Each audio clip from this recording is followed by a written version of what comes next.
Bonjour. Jette ton pain sur la face des eaux, car avec le temps, tu le retrouveras. Ecclésiaste 11, 1. Imaginons tout petit peu la scène. Tu prends ton pain bien croustillant, tu le balances dans la rivière, et puis les poissons qui font genre « Ah, merci frère pour ce petit déjeuner ». Ce verset appartenant aux écrits de sagesse de l'Ancien Testament ne nous appelle nullement à nourrir les poissons. L'image du pain jeté sur les eaux s'inscrit dans une logique symbolique. Dans ce contexte biblique, le pain représente la générosité, la libéralité qui parfois même va jusqu'à l'oubli de soi.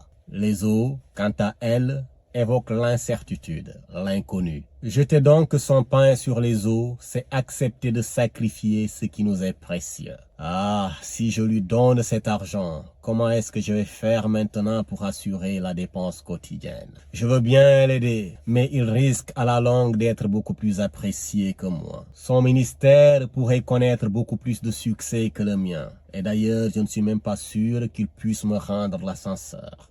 Et voilà que l'on s'enferme dans une logique de calcul qui tue notre grandeur d'âme et notre noblesse de cœur. Bien-aimé, dans une perspective de confiance et d'espérance, jeter son pain, c'est savoir partager ses biens.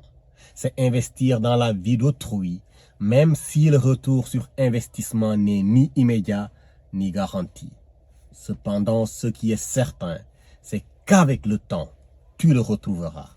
Ruth a donné à Naomi et de son temps et de sa personne et de toute sa vie sans pour autant savoir ce que l'avenir lui réservait. En revanche, en plus d'avoir été bénie sur le plan conjugal et sur le plan sociétal, Dieu lui a ouvert la voie vers son rôle dans la lignée messianique. La veuve de Sérapta, malgré son extrême pauvreté et l'incertitude de son avenir, accepte néanmoins de partager avec Élie la seule et petite quantité qui lui restait.